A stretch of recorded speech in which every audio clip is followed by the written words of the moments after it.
Pernah kepikiran nggak gimana restoran bisa selalu siap saji, stok gak pernah habis, dan produksi tetap jalan setiap hari? Yuk intip sistem di balik dapur Kartika Heritage bersama Dayatul Khairia. Perkenalkan, nama saya Dayatul Khairia. Saya perwakilan dari kelompok Kartika Heritage. Di sini saya akan menjelaskan apa sih latar belakang dari Kartika Heritage sendiri. Kartika Heritage adalah usaha yang bergerak di bidang food and beverage dengan konsep budaya peranakan yang menggabungkan unsur Tionghoa, Jawa, dan Belanda. Nuansa otentik tercermin dari desain interior seperti ornamen kayu, lampion, dan ukiran tradisional yang menciptakan suasana hangat dan bernuansa tempo dulu. Selain menyajikan tempat yang menarik, Kartika Heritage juga menawarkan makanan dan jajanan yang berkualitas dengan penyajian yang cepat. Untuk menunjang hal tersebut, perusahaan menerapkan sistem produksi dan inventory yang efisien dan terstruktur guna menjaga ketersediaan barang, mengontrol biaya, dan meningkatkan kepuasan pelanggan. Selanjutnya saya akan menjelaskan bagaimana sistem produksi yang ada di Kartika Heritage. Kartika Heritage menggunakan sistem produksi semi modern dengan metode produksi terjadwal batch production, yaitu proses produksi yang dilakukan dalam kelompok atau jumlah tertentu pada satu waktu.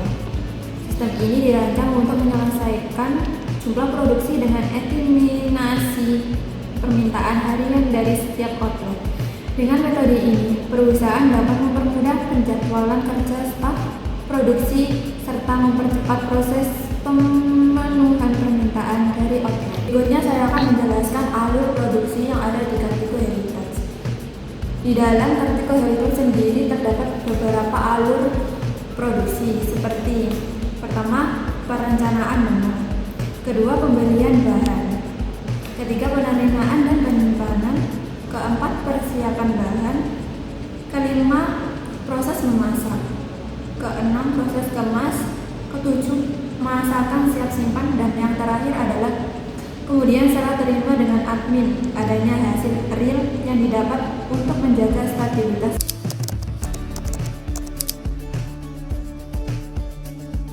Nah, untuk selanjutnya yaitu tabel alur produksi, di mana bagian-bagian tabel yaitu pada bagian hari atau tanggal itu menunjukkan kapan sih produksi dilakukan, misalnya pada hari Senin 19 April dan Selasa 20 April.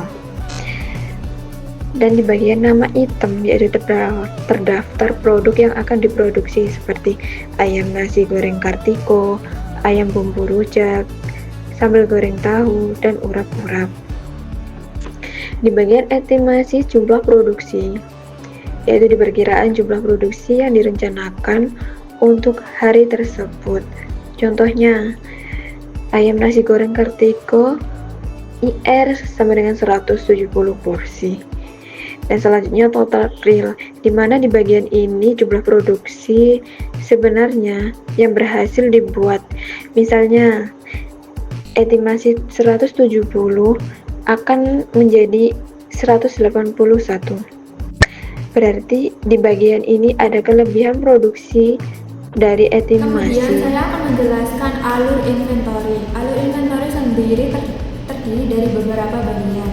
Yang pertama, cek menu yang berkurang dan ketersediaan bahan. Kedua, order ke supplier. Ketiga, bahan datang dicek dan dicatat. Keempat, penyimpanan sesuai jenisnya. Kelima, masa produksi bahan. Keenam, cek stok harian. Ketujuh, repeat order yang menipis. Dan yang terakhir adalah semua proses dicatat untuk menghindari overproduksi.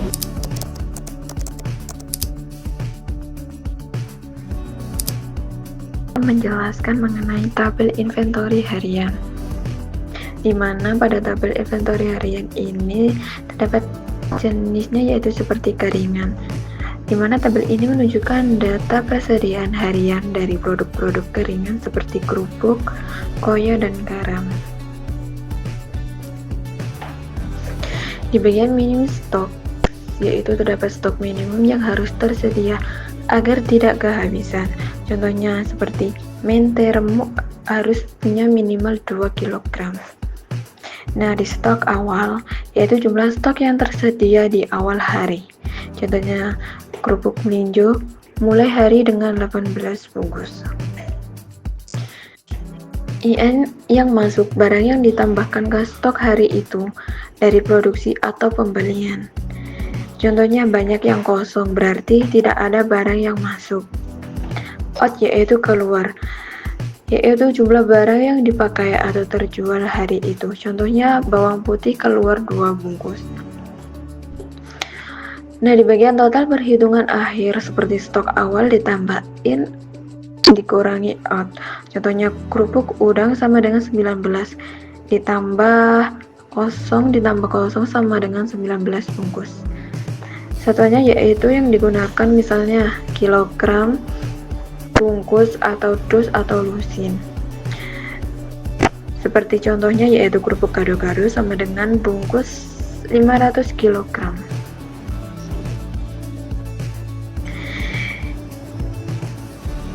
Nah, di bagian warna merah yaitu bagian menandakan stok kosong atau di bawah minimum, yang artinya perlu segera di restock. Nah, pada bagian kanan kategori inventory, tabel ini membagi jenis inventory menjadi 5 kategori. Bahan baku yang pertama yaitu bahan baku raw materials. Contohnya yaitu bawang merah, ayam kampung, dan santan segar. Digunakan untuk utama produksi makanan. Selanjutnya barang setengah jadi, yaitu adonan kulit lumpia dan bumbu halus. Digunakan untuk mempercepat saat jam sibuk. Berikutnya yaitu produk jadi. Contohnya seperti nasi goreng kartiko dan ayam bumbu rujak. Dan digunakan untuk dikemas dan disimpan. Selanjutnya, bahan pendukung. Bahan pendukung ini seperti plastik makanan, gas LPG, dan minyak goreng. Yaitu digunakan untuk proses produksi dan pengemasan. Dan yang terakhir yaitu barang non-konsumsi, seperti alat masak, sendok, dan piring. Digunakan untuk operasional harian, digunakan untuk operasional harian.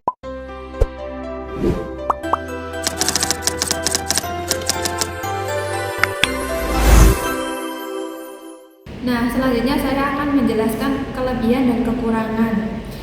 Yang pertama yaitu kelebihan.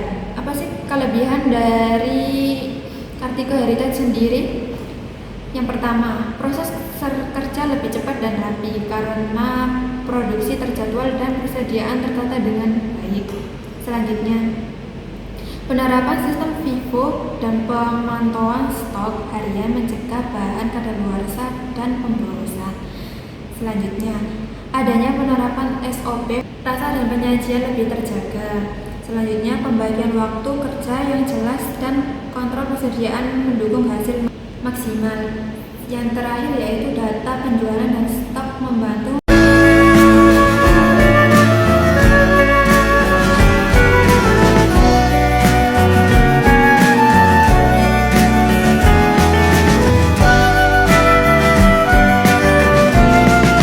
memperkirakan hasil produksi lebih akurat. Selanjutnya yaitu kekurangan. Kekurangan tersendiri terdapat beberapa bagian. Yang pertama, tanpa pencatatan rapi dan sistem FIFO, bahan mudah hilang atau tak terkendali. 2. Sistem ini akan lebih efisien. Semua staf memahami alur kerja dan tanggung jawabnya masing-masing. Selanjutnya, perlunya biaya untuk pelatihan, pengadaan alat ukur dan sistem digital. Yang terakhir adalah jika stok habis saat permintaan naik, pelanggan bisa terjebak.